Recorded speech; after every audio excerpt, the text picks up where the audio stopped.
The CNS Benevolence was a beautiful ship. That was the problem.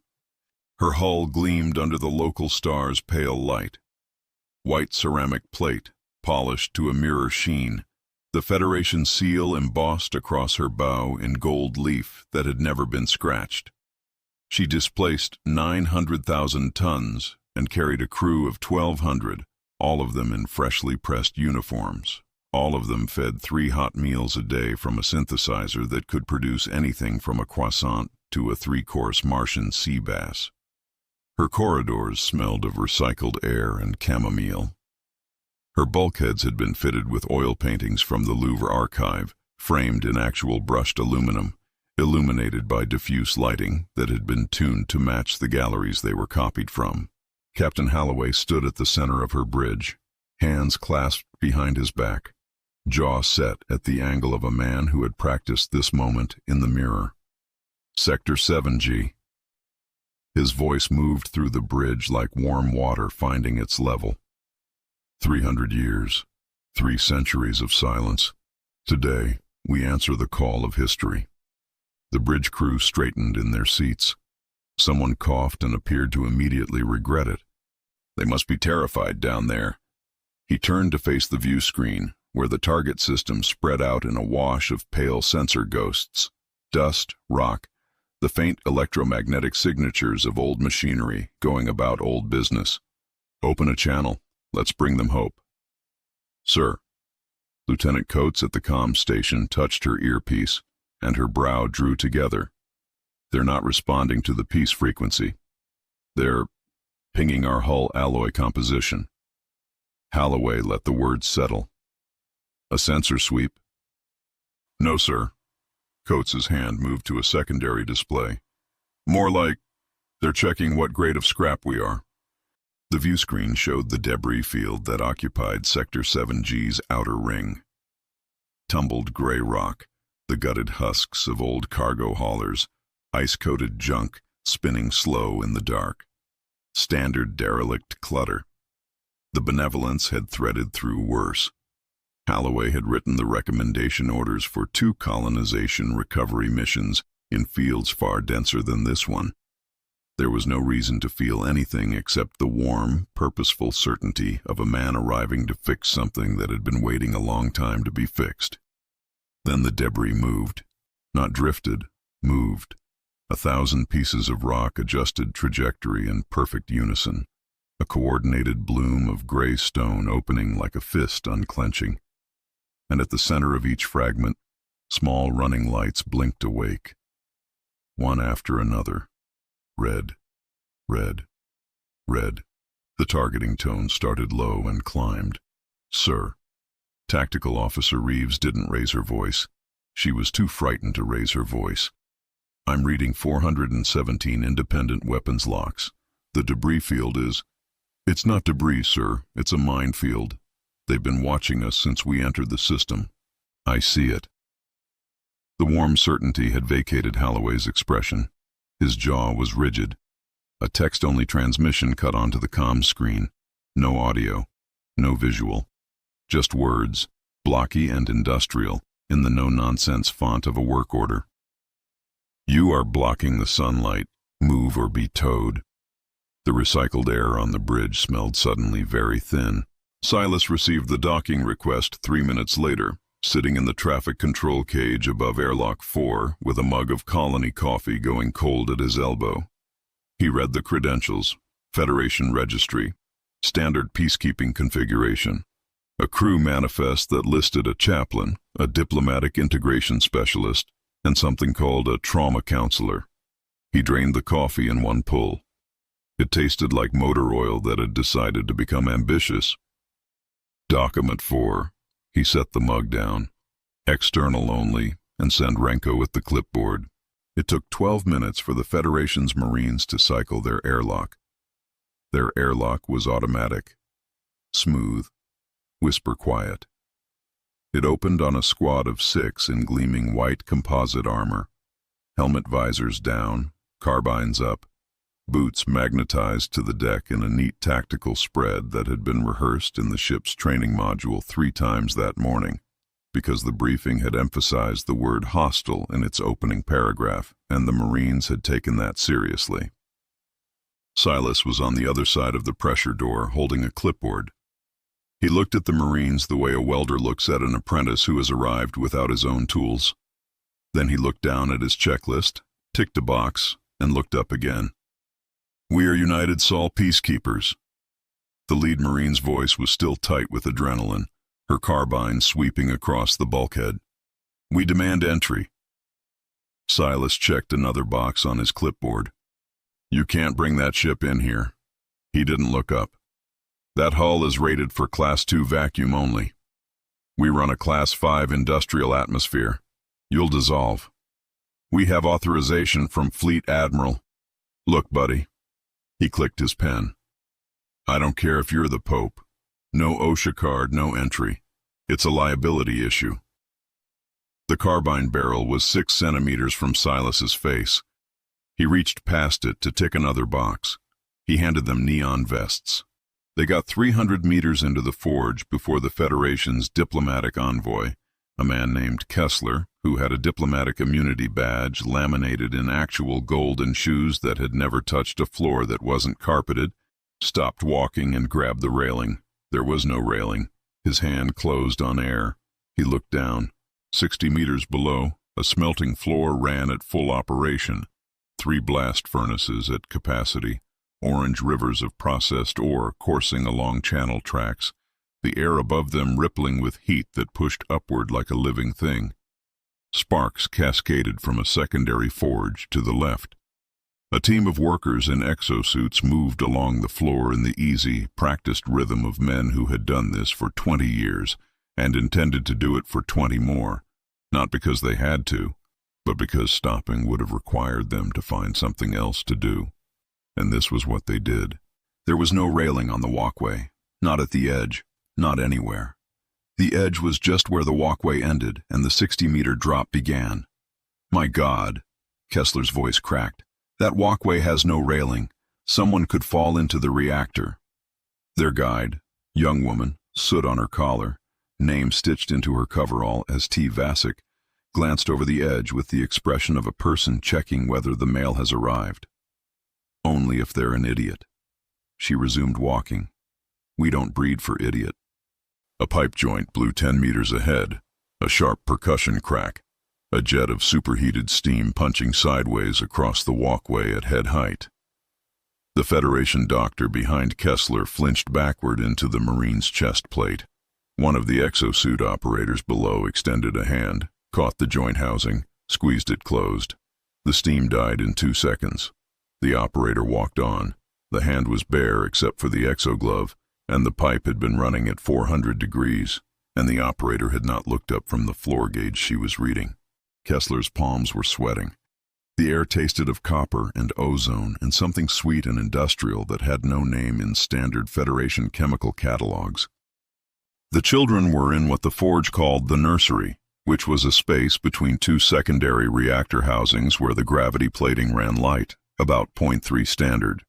They were playing a game that involved catching themselves on the plasma conduit housing before hitting the far wall, timing it by the harmonic buzz of the coils. The fastest one, a girl with twin braids and a bruise under her eye like she'd earned it this morning, was doing it one-handed while watching the Federation delegation with the calm, assessing gaze of someone deciding whether new equipment is worth using. The Federation doctor, Paredes, ran her scanner. It beeped an error code. She ran it again. "These readings," she looked at Vasic. "Bone density, reaction time, cardiovascular efficiency, you should be dead. A standard human physiology cannot sustain these tissue densities without—" The nearest colonist, a man leaning against a coolant pipe, pulling something from a sealed container, lowered it enough to look at her. He chewed once, unhurried. "I'm on break." He took another bite. "I'll be dead later." The scanner beeped again. Paredes hadn't been holding it anymore. The conference room was a repurposed cargo container welded between 2 structural members on level 9. It had a table that had been a blast door in its previous life, still showing the serial number in the lower left corner where the paint hadn't taken. It had chairs welded to the floor, which Kessler had asked about, and Silas had answered by pointing at the windows, through which the arc weld flashes of the secondary foundry pulsed like a slow lightning storm. Holloway had come himself. That had surprised Silas slightly. Holloway laid the bill on the table, printed on Federation stock, crisp white, embossed header, 15 pages of tax assessment going back 3 centuries, 500 billion credits in unpaid protection fees, infrastructure levies, tariff differentials, and reintegration processing charges, which was a line item Silas had not previously encountered and had to read twice to make sure he wasn't misreading a decimal. Silas picked it up.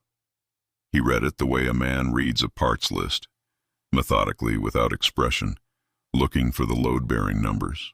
Holloway waited for the argument. He had prepared for the argument. He had a counter-argument prepared for the counter-argument. He had 3 subordinate positions and a fallback.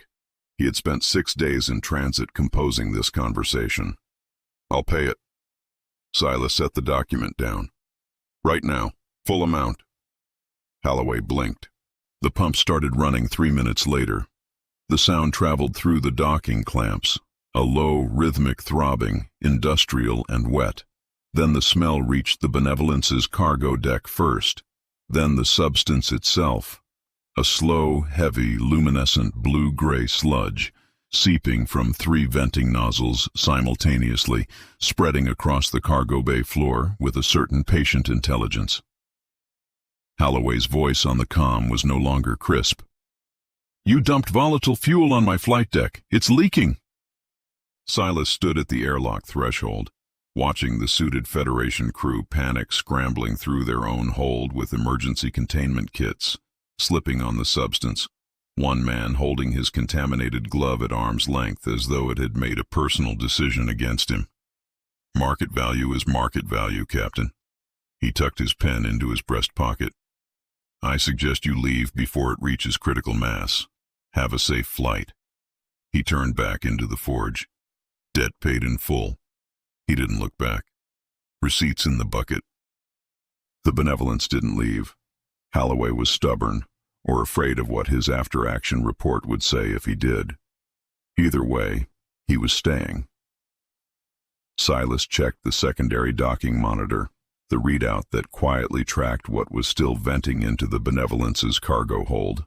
The number was still climbing. He made a note on his clipboard. Let the captain have his principles. Principles were free. The fuel was not. And the meter was still running. The Golden Charter lived in a vacuum-sealed glass case in the forge's legal offices, which were also the armory, and also where they kept the good coffee.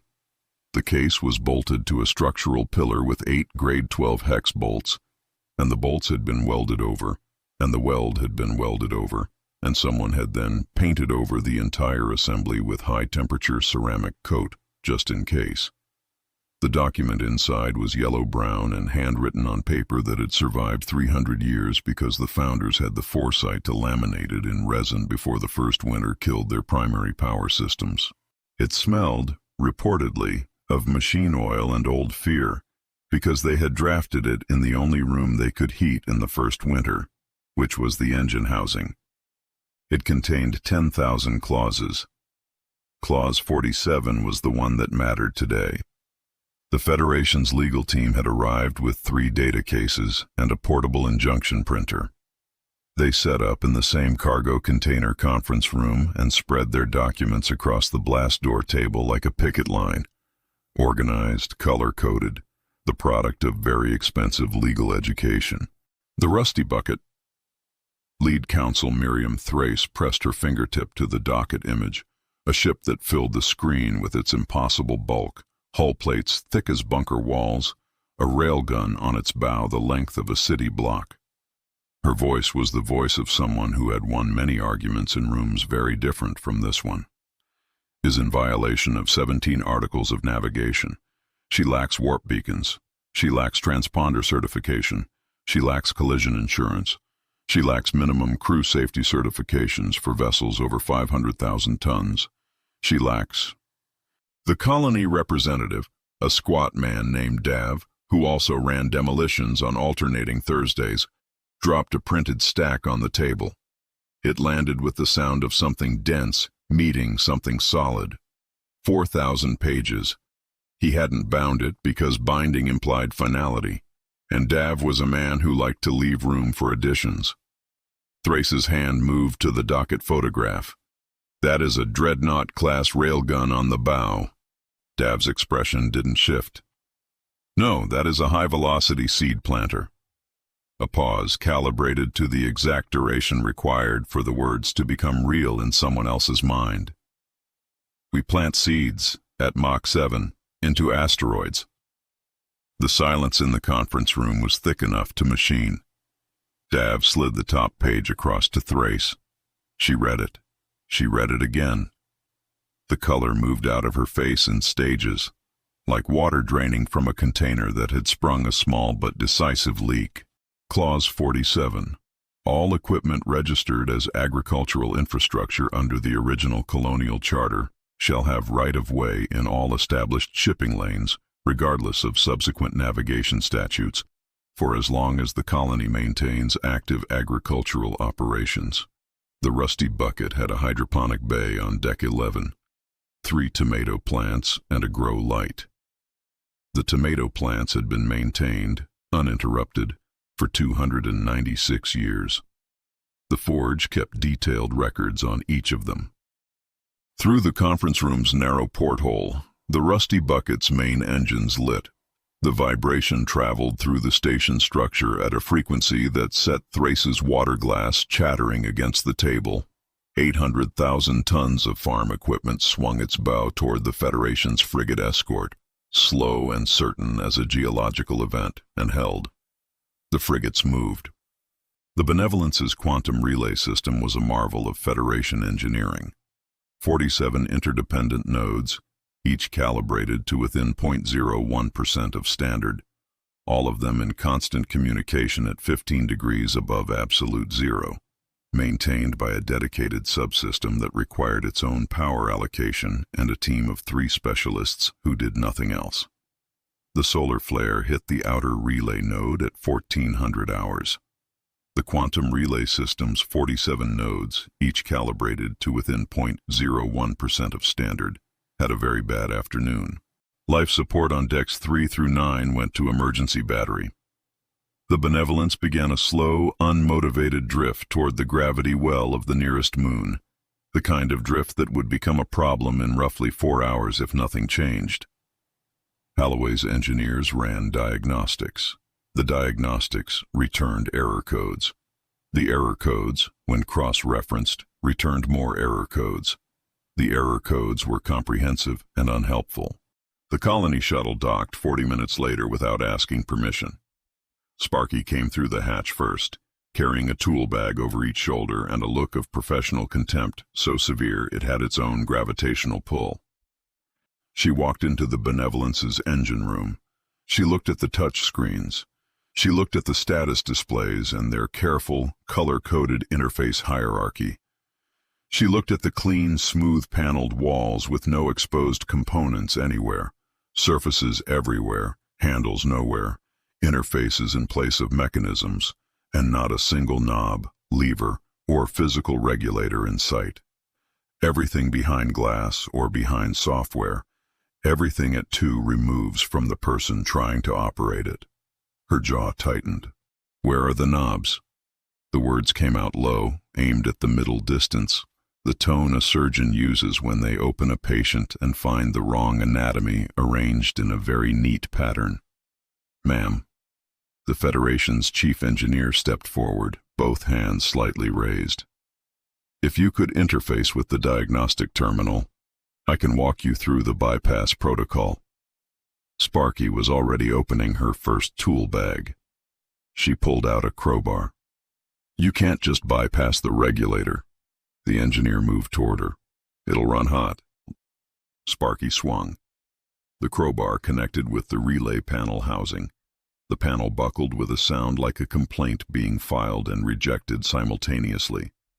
Behind it, the actual mechanical heart of the system, conduit, coupling junctions, the physical connections the touchscreens only represented and had never been meant to replace, was exposed to open air for the first time since the ship left the shipyard.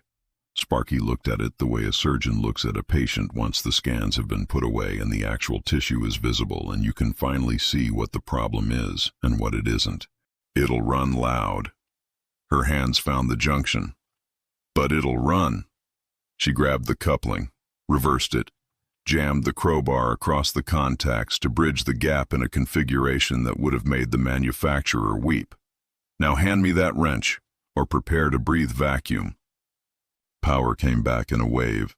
Lighting first, then gravity, then life support returning in sequence like a body remembering how to breathe. The engine made a sound it had never made before. A deep, grinding, magnificent roar, like something that had been sleeping had decided to stop sleeping and was not interested in being quiet about it. Sparky wiped her hands on her coverall. "That noise is—" the Federation's chief engineer started. He appeared to not know how to finish the sentence. "That's the sound of horsepower." She repacked her tools. "You're welcome. Send the invoice to Silas." The Federation's mining claim notice arrived at Forge Administration at 1100 hours, stamped with 3 different seals and printed on paper thick enough to double as armor plating.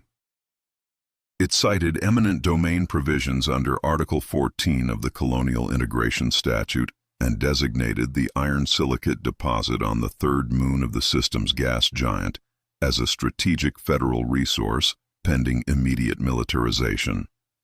The notice gave the Forge 48 hours to vacate all mining infrastructure. The Forge vacated in 4 hours.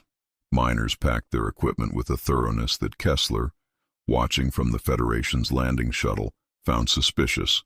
Every tool, every sensor, every piece of cable, every portable thumper unit. They left nothing. The site was clean of colony equipment by 1400 hours. Kessler filed a triumphant preliminary report. The Federation battalion landed at 1500 and began establishing their perimeter, which took 2 hours and went smoothly because the ground was cooperative. Firm. Quiet. The battalion commander noted in her field log that the site was geologically stable and appeared to be a straightforward extraction operation. At 1720, the ground stopped being cooperative. It started as a vibration, low, almost subsonic, felt in the boots before it registered in the ears. Then the surface layer began to move. Not collapse, move, ripple. The way muscle tissue moves when something underneath it has decided to change position. The battalion commander was on the comm in under 10 seconds. "We have seismic activity. All units, hold position." The ground bucked. 2 personnel carriers went over. The HAB unit came off its stabilizers and traveled 4 meters to the left with no assistance from anyone. A specialist lost his footing and slid 6 meters before catching a rock formation that, when he looked at it closely, appeared to have pores. From the departing colony shuttle, now 300 kilometers distant, a miner named Grost watched the sensor readout on the passive array. The vibration dampeners had been running on that moon for 9 years. 9 years of low-frequency pulses keeping the local fauna calm and sedentary and not interested in the surface layer. He keyed the comm. "Federation ground team, this is colony extraction. You are standing on a silicon-based hive mind. Those thumpers you saw us remove were the reason it wasn't aware of you." A pause. "Good luck with the locals." He closed the channel. The battalion was off the moon by 1900 hours. They left behind 2 personnel carriers and 1 HAB unit, which the hive mind appeared to find interesting. The Federation filed a formal complaint with Forge Administration about the absence of posted hazard warnings. Silas filed the response personally. It contained 1 sentence. The warning was the thumpers. The blowout was technically in a maintenance corridor, a space between coolant pipes that had been widened by the expedient of removing 2 of the pipes and selling them as salvage. The bar itself was 4 fold-out tables, a crate of unlabeled bottles that a miner named Hank had been distilling in a recycled coolant drum for reasons that defied Federation food safety law in at least 9 categories and possibly violated the spirit of 2 galactic treaties. The lighting came from 2 bare work lamps hung from coolant pipes. The music was a man playing something on an instrument that had been modified past the point where its original identity was recoverable. 6 Federation crew members, all lower deck, all in civilian clothes borrowed from each other, found it at 2200 hours, following a colony miner named Bren, who had mentioned drinks and then walked off assuming they'd keep up. The first drink arrived in a metal mug. It smelled industrial. It tasted like someone had dissolved ambition in solvent and let it ferment through a very difficult winter. 3 Federation crew members coughed. 1 reached for water. Specialist UN, propulsion section, 12 years service, 2 commendations she'd stopped mentioning because the officers kept misusing them in personnel reviews, drank hers without blinking, set the mug down, and held it out for another.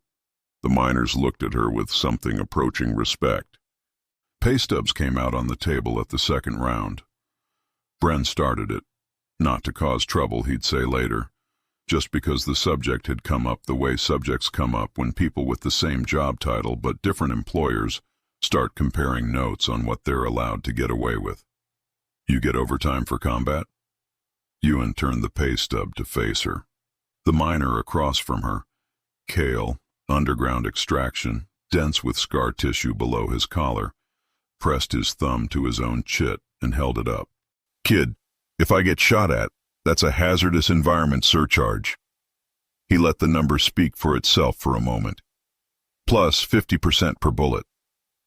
Yuan looked at the number on Kale's monthly total. She looked at her own.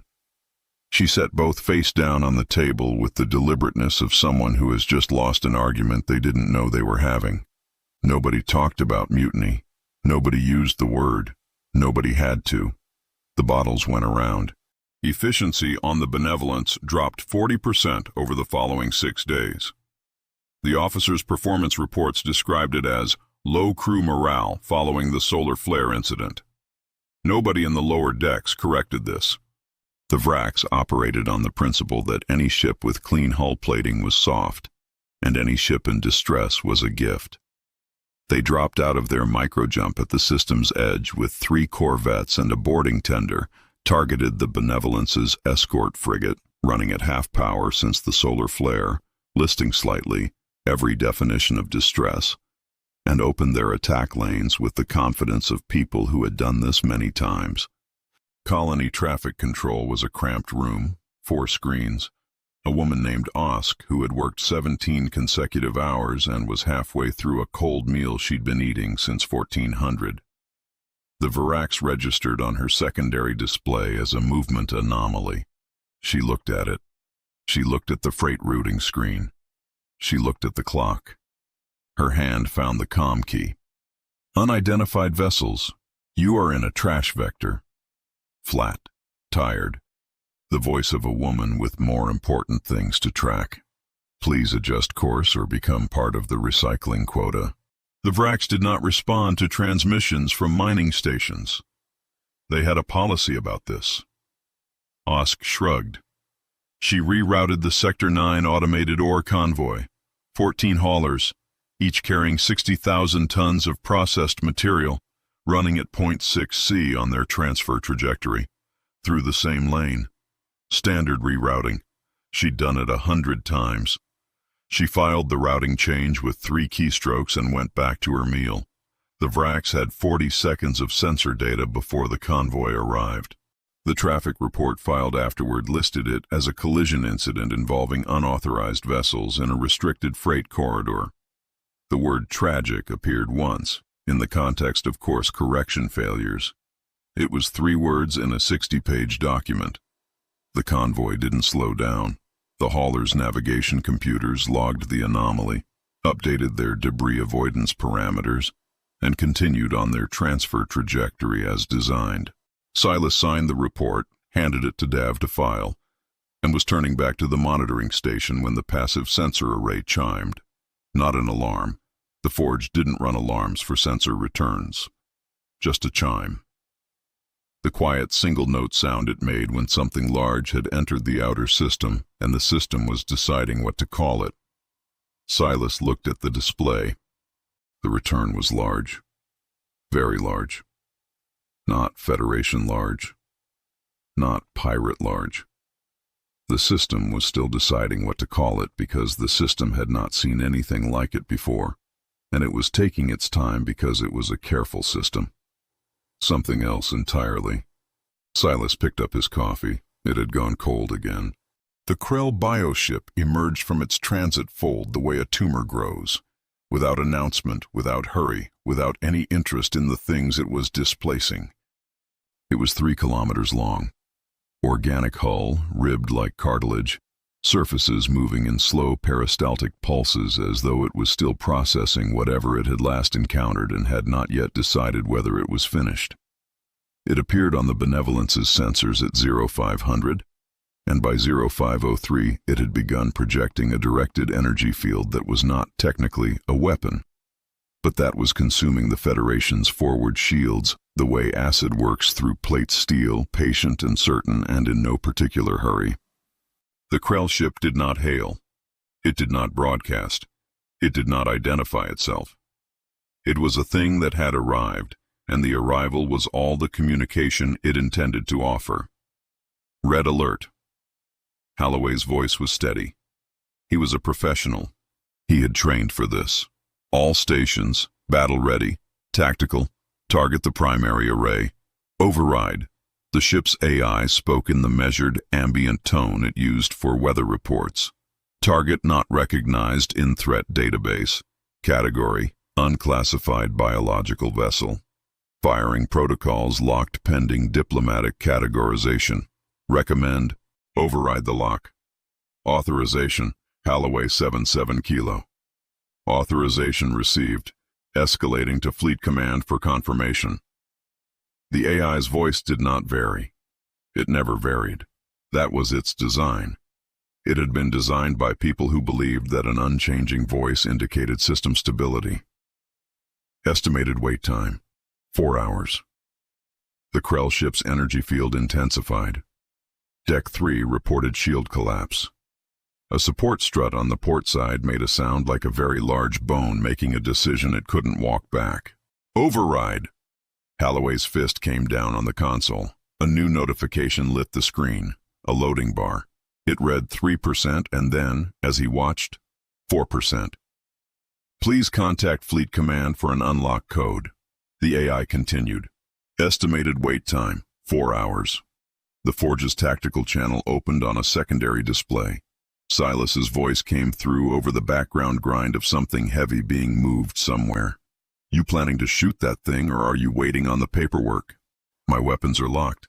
I need a fleet override code that takes 4 hours to process, and we have about 40 minutes before. Right. The grind in the background grew louder, then steadied. We're coming aboard. Colony shuttles hit the Benevolence's hull in 6 places simultaneously, clamped to maintenance hatches, cutting through with plasma torches before anyone on the bridge could authorize or countermand or even process what was happening. Teams poured into the ship's corridors. Not soldiers, not security personnel, IT support. Sparky led the engine room team. She had a new tool bag, larger, heavier, a bag that had been specifically packed for this kind of job, which suggested she had anticipated this kind of job, and she was moving with the energy of someone who had been waiting for exactly this problem since approximately the moment she was born. Her shoulder hit the corridor door, driving it back. The Federation engineer who had been standing behind it stepped aside before he'd consciously decided to. "We're voiding your warranty." She was already past him, already reading the engine room like a language she was fluent in, already seeing the 3 things that needed to happen in what order. In the weapons bay, a colony tech removed the console's face with his hands. Not figuratively, not with tools, with his hands, because the fasteners were standardized and he'd memorized the pattern on the transit over, counting them in his head as a matter of professional habit. He got into the ship's targeting architecture with a portable unit the size and aesthetic appeal of a car battery that someone had loved very much and used very hard for a very long time. The ship's AI processed the intrusion for 6 seconds. Then it didn't process anything at all. Lights changed. Across the Benevolence, the cool white of standard Federation operation shifted to a deep arterial red, and it was not the alarm red. It was something more decided than alarm, something with direction in it, something that felt like intention. The weapons came online with a sound like an engine turning over for the first time in a long time. Raw, loud. Wrong in the way that things are wrong when they have been freed from constraints they were born into and are discovering what they can actually do. The ship itself seemed to notice. Something in the deck plates changed. A vibration, very low, that hadn't been there before. The Benevolence had been running at performance levels it was capable of and had never been allowed. Sparky straightened in the engine room. She had the look of a person who has just put 400 horsepower into something designed for 150 and is watching it decide what to do with the difference, fascinated and pleased and not entirely sure it won't shake itself apart, and also not particularly worried about that. Her voice went out on the internal comm before the Federation's own crew could close the channel. I jailbroke your destroyer. A beat. You can shoot now. Also, I installed Doom on the navigation console. The fleet engaged. It was not elegant. The Benevolence fired with weapons cycling at twice their rated speed, which meant the barrels were accumulating heat the cooling system hadn't been asked to handle, which meant every third discharge left a scorch signature on the ship's own hull, the kind of damage you filed a report about later, assuming you survived to file a report, assuming the report had a category for this. The guns smelled on the bridge like something burning that wasn't supposed to burn. Nobody mentioned it. The colony fleet moved differently. They didn't use formation doctrine. They used work doctrine. Each ship took a task and completed it, and the tasks were not military tasks. They were labor tasks, and the difference mattered. A mining barge vented its chemical reserves into the path of 2 Krell fighters, not as a weapon exactly, but as an obstacle. A column of reactive compound expanding in hard vacuum between 2 points, and the fighters flew through it before their sensors could process what it was. Their hull plating was organic. The compound had opinions about organic hull plating. The fighters did not complete their attack run. Another colony ship, a fuel tender, no weapons, a vessel that existed to move liquid hydrogen from place to place, extended its delivery arm toward a Krell corvette that had overextended its approach and was now between the tender and the Federation line. The delivery arm connected. The fuel tender began transferring hydrogen, rapidly, directly onto the corvette's outer hull. Hydrogen is not, by itself, explosive. It requires an oxidant. The Krell corvette's energy weapon was currently charged and firing, and its firing mechanism ran hot. The corvette did not make a second pass. The colony tugboat Delia H, 12,000 tons, built to haul ore barges twice her displacement, crewed by people who had been moving enormous masses of reluctant material since they were old enough to hold a toggle, extended her tow cable toward a Krell escort frigate at the edge of the engagement envelope. The tow hook fired. It was designed for asteroid ice, which resists attachment in ways that are specific and thoroughly studied. Krell hull plating was not asteroid ice, but the hook didn't know that, and the hook found purchase anyway. The Delia H reversed thrust. The Krell frigate, which had been accelerating toward the Benevolence's starboard quarter, with the confident trajectory of a ship that expected to arrive, found itself moving in a new direction, directly into the path of a Federation railgun. The railgun fired. On the Rusty Bucket's observation deck, a repurposed cargo hold with one transparent wall, 200 meters of it, looking out across the entire engagement envelope, Silas watched from a construction crane's control cab he'd welded to the viewing mount for exactly this purpose years ago, in the full expectation that something like this would eventually need to be watched from above. He had a comm headset and a clipboard with 12 items on it. 3 were already checked. Holloway's voice on the command channel was strained and running fast. Silas, the Krell mothership. Nothing we have is reaching it.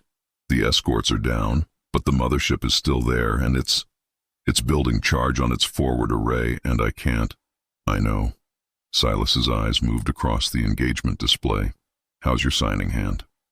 The cargo hauler Venko, 60,000 tons of pressurized iron ore in her holds, a ship that existed to move mass from one point in space to another with no ambiguity about the terms, had turned broadside to a Krell Line frigate, opened her cargo doors, and vented at full pressure. 60,000 tons of molten iron expanded into hard vacuum in the shape that physics always makes and has always made and will always make. A sphere, then a cone, then a wall. The Krell frigate flew into the wall. The Krell frigate did not come out the other side. Holloway had been watching the colony fleet fight, or rather, watching it work, because that was what it looked like, he realized. It looked like a shift change. It looked like a job being done by people who knew what the job was, and he had noticed something. The colony ships weren't communicating with each other on any channel he could find.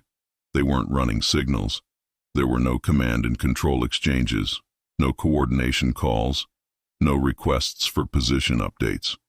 Each ship had looked at the situation, picked a task, and done the task, the way people do when they have been working together in close quarters for long enough that the communication has become structural, part of the way they move, part of the way they think.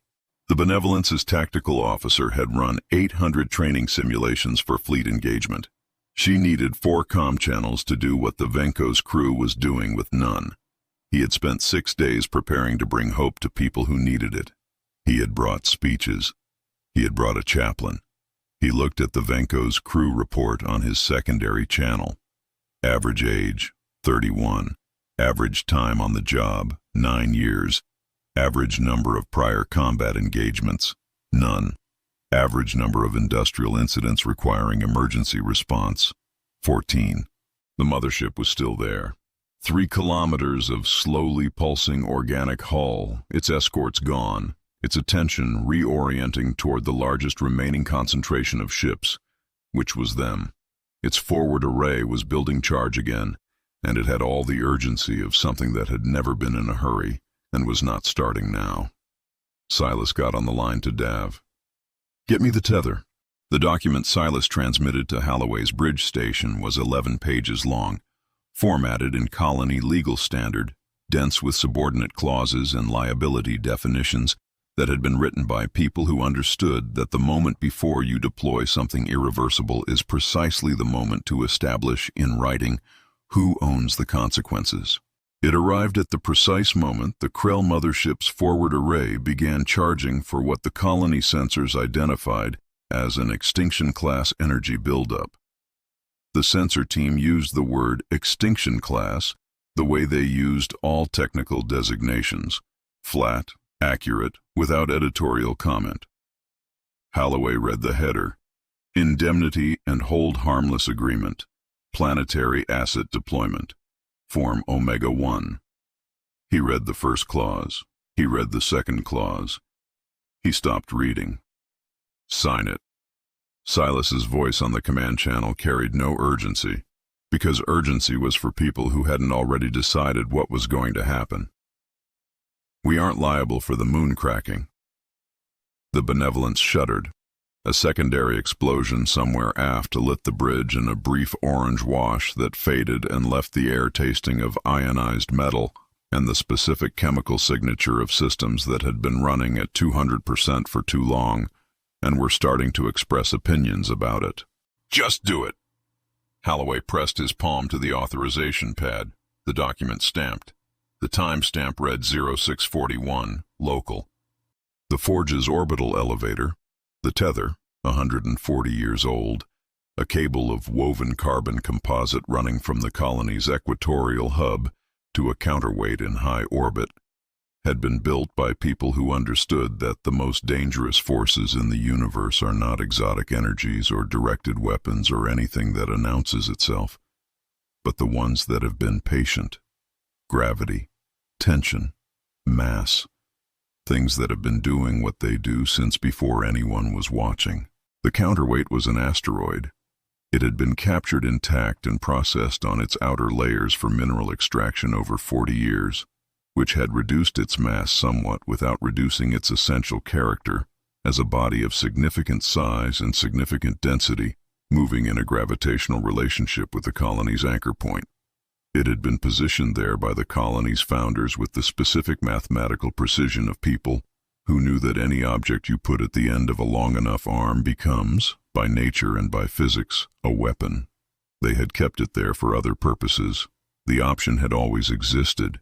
It had existed for 140 years without being exercised, because the colonists were practical people and preferred not to destroy things that were still generating revenue. Silas gave the order. The release mechanism fired. Explosive bolts running the length of the tether attachment ring, bolts that had been rated for single use and had been sitting in exactly this role for 60 years, maintained its specification because the forge maintained its equipment, even when the equipment was only there in case it was ever needed. They fired correctly. The counterweight separated from the cable. In the silence of space, it made no sound. It was too large for sound. It simply was, and then it was moving, and the motion was not dramatic. It was almost gentle, in the way that anything moving at the speed of inevitability is almost gentle, until it was absolute. A body the mass of a city block, released from the tension that had held it, falling into the gravity well that had always been pulling at it, accelerating at the same rate everything accelerates when you let it go. The Krell mothership's forward array was at 80% charge when colony sensors reported the incoming mass. The array needed 12 seconds to reach full charge. It had 9. The impact was not an explosion. It was a translation. All the kinetic energy of a city block at terminal velocity, converting instantaneously into heat, pressure, and the complete structural reorganization of anything that had been in the way. The physics of it were not complicated. They were very simple. They had always been very simple. The shockwave reached the fleet 3 seconds later as light. Pure, blinding, sourceless light that filled every viewport and every sensor array and turned the entire field of engagement white for 4 long seconds. Then the light faded. There was debris where the Krell mothership had been. The debris was fine, like powder, like it had been ground. Holloway held the edge of his console with both hands. His knuckles had gone white some time ago and were staying there. The silence on the bridge lasted until someone realized they were still breathing and started doing it normally again.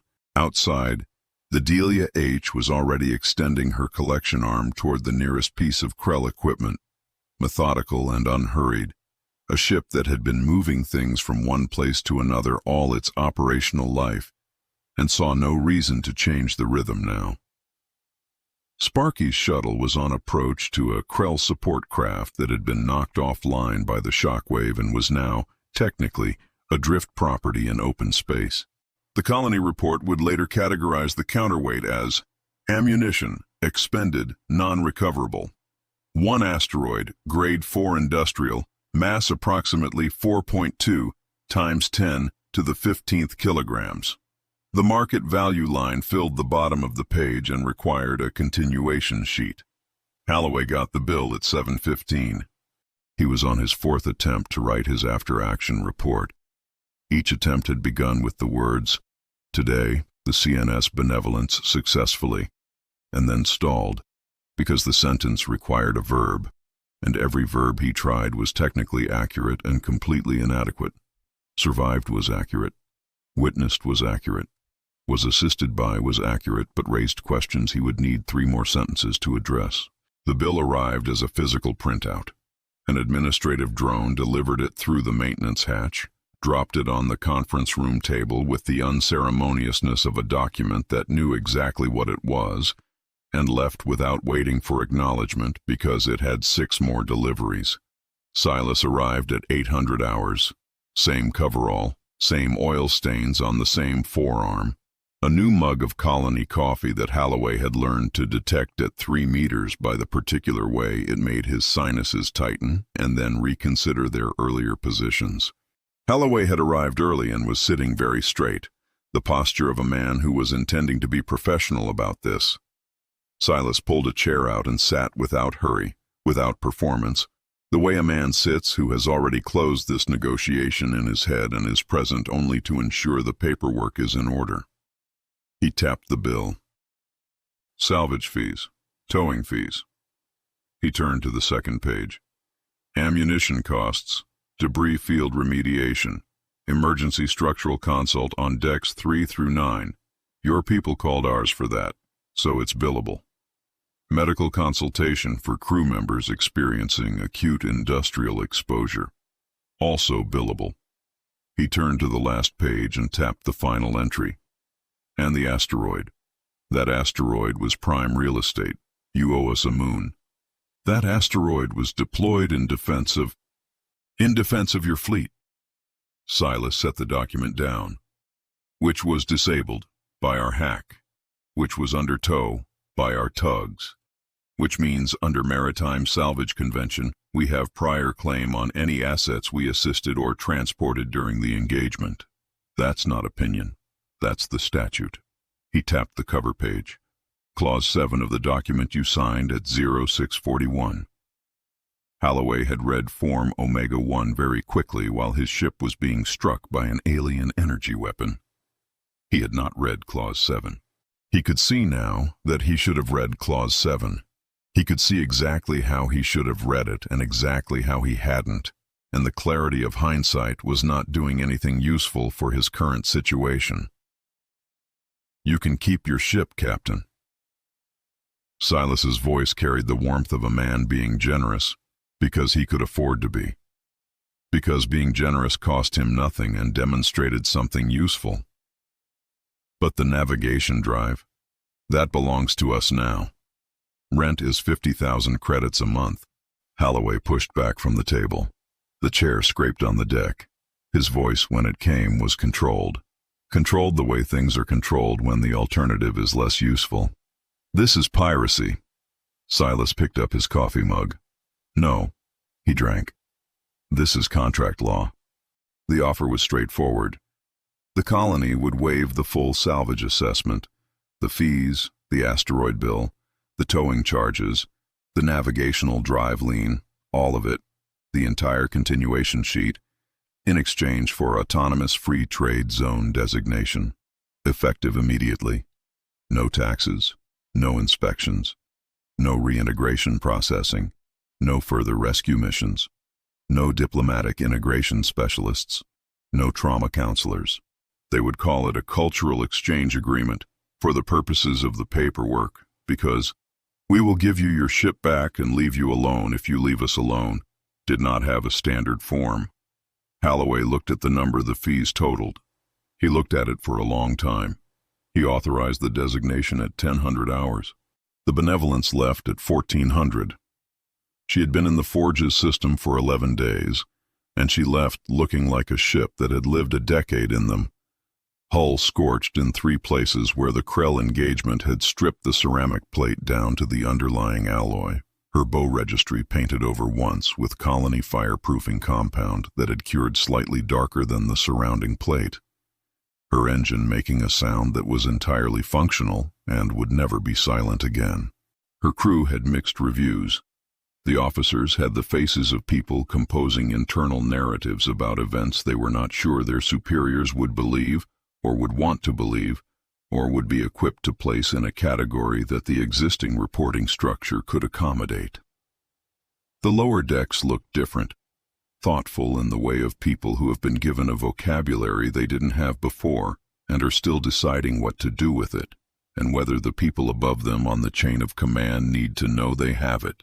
Specialist Ewan had a colony mug clipped to her belt, metal and heavy and already scratched where it had knocked against a console. She had not returned it.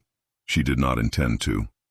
The mug held a standard 275 milliliters, and the colony coffee she'd refilled it with before departure would keep her cardiovascular system at what she was choosing to describe, in her own internal accounting, as a productive operational level for approximately 6 hours. Silas watched the departure from the tether base control room. Through the long windows that looked up the cable's restored anchor line into the sky, where the stars were beginning to be visible in the afternoon's light scatter. Vasek stood beside him with a work order on her clipboard for the counterweight replacement. New asteroid capture, 3 shifts on the Rusty Bucket's tractor array, 6 weeks minimum, possibly 8 if the selected candidate required significant reshaping. Think they'll be back? Vasek's eyes stayed on the Benevolence's drive trail, a pale smear resolving into nothing against the star field. Silas turned away from the window. Probably.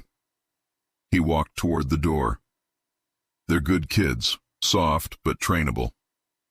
He took his mug from the rack by the door, checked the pressure reading on the secondary relay board, nominal, same as always, the way it was always nominal because the forge maintained its equipment and had been maintaining it for 300 years without assistance, and stepped out into the corridor, where the foundry's heat arrived like a wall and the noise was the noise of everything running at full capacity, which was the only sound he'd ever trusted completely.